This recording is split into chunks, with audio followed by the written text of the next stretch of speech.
Entre 5 et 10 minutes depuis ce matin à 8h du matin. Il est actuellement 10h18. Voilà, ça coule tout seul. Et je le rappelle que tout ce qui coule là, par ma voix, de manière spontanée, elle vient de très très très très profond et je la laisse aller. Je laisse aller les messages et ils sont le fruit de la souffrance, de la situation personnelle et un témoignage humble et sincère à un instant T dans une vie d'une Française. Aujourd'hui, j'ai dit beaucoup de choses et cet enregistrement sera le dernier, au moins pour aujourd'hui. Je ne me forcerai pas à en faire d'autres si j'estime que j'ai déjà tout dit dans cela. En revanche, du coup, le média, il aura été créé et puis en tout cas, même tel que, pas une bouteille à la mer, mais comme un message qu'on envoie peut-être dans l'espace, à qui le recevra peut-être quelque part et dans un autre temps. En tout cas, ces messages seront sortis de ma personne. J'invite tous d'ailleurs, sans tomber dans des idéologies de développement personnel très à la mode en ce moment, ou de feng shui, enfin pas de feng shui, mais bref, tous les trucs à la mode, et qui sont, pour le coup, d'ailleurs, je minimise pas leur efficacité, j'en ai beaucoup utilisé, mais là, je le fais complètement dépendamment de tout ça. Je vous dis juste, tout ce que j'ai dit, c'est pas des leçons pour les autres. J'ai même dit à plusieurs reprises que je n'avais pas de meilleure solution et que j'aurais certainement pas fait mieux à la tête de ce pays, et que d'ailleurs c'est pas du tout une position que j'envie, ni quoi que ce soit, et j'ai pas de vérité. En revanche, la tranche de vie, il me semble importante qu'elle soit posée. Le fait qu'elle soit mise sur cette bande sonore, quelque part, elle est expulsée hors de moi et elle est envoyée en fait à l'univers, et surtout à qui aura envie de l'entendre, et à qui elle fera peut-être du bien en se disant tiens, oui, c'est pas con, ou tiens, ouais, moi aussi j'ai vécu ce genre de choses et je voudrais et ça me fait du bien de l'entendre, ou bon bref, en tout cas c'est avant tout à moi que ça fait du bien, voilà, et c'est pour ça que je vous remercie chaleureusement, vraiment chaleureusement, et comme des amis, je vous sens vraiment déjà présent là dans ma vie, rien que le fait de l'avoir sorti, et que l'hypothétique présence d'une oreille, peu importe à qui elle appartient, est déjà un réconfort. Sur ce dernier enregistrement, je vais essayer de ne pas être plus longue que pour les autres. Je me suis à peu près tenue à mon cahier des charges pour ne pas vous ennuyer. Je voudrais, comme l'enregistrement précédent, m'adresser à une et unique personne. Je suis désolée, mais c'est encore un médecin. Mais j'ai rien, et vous allez comprendre, même j'ai beaucoup d'amis. Enfin voilà, j'ai beaucoup d'affection pour cette personne. Un médecin dans mon entourage. Voilà, donc là c'est 6 mois, mais 3 jours plus tard, je coupe cet enregistrement pour effectivement éviter tout un passage qui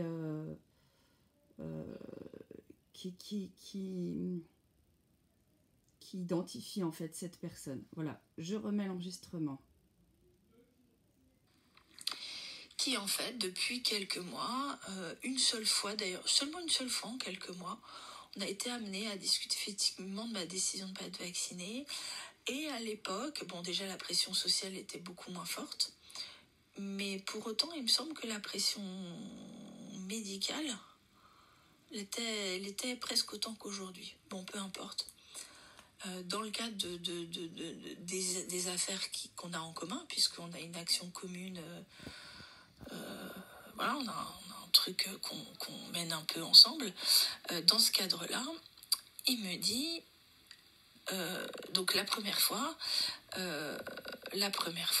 on met en place certaines choses, et il me dit au passage, d'une manière très filigranée et très, comment dire, enfin pas respectueuse parce qu'il l'a toujours été, même encore aujourd'hui, mais très, on va dire, très discrète et pas lourde. Qu'ils voient beaucoup de gens comme moi qui veulent pas se faire vacciner, que c'est un vrai combat pour eux de, entre guillemets, convaincre, que pour lui c'est vraiment quelque chose d'important, qu'il se tient à ma disposition pour qu'on en discute. Et voilà, donc quelque chose de très léger et que j'ai apprécié d'ailleurs, vraiment. Alors moi, je suis pas rentrée dans le débat, je l'ai remercié et puis je l'ai pas forcément, j'ai pas sollicité pour avoir ces échanges.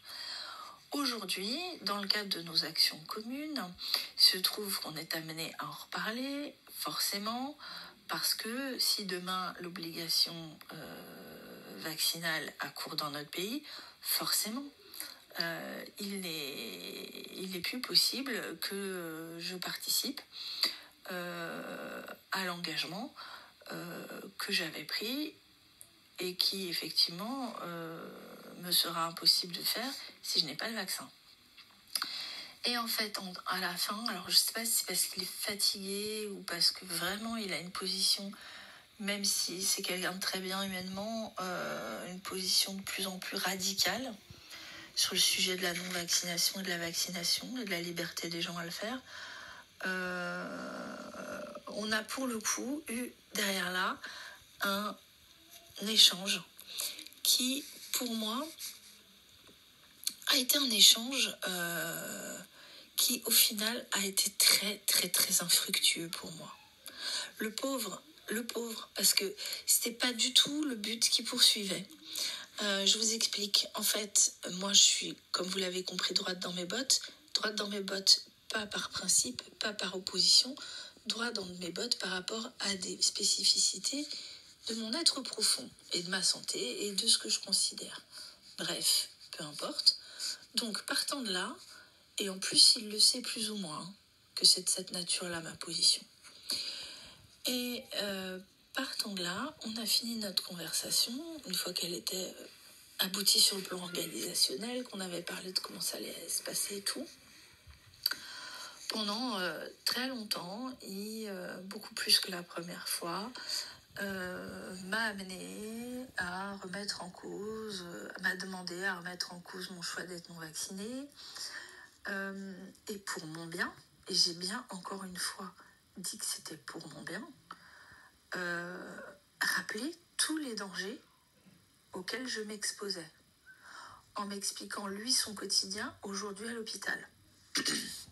En tant qu'amie, j'ai écouté, en tant qu'amie ouverte de cœur, j'ai bien compris que sa démarche, elle était hyper bienveillante vis-à-vis de moi, parce que lui, en toute bonne foi, se fait du souci pour moi et estime que je me mets en danger.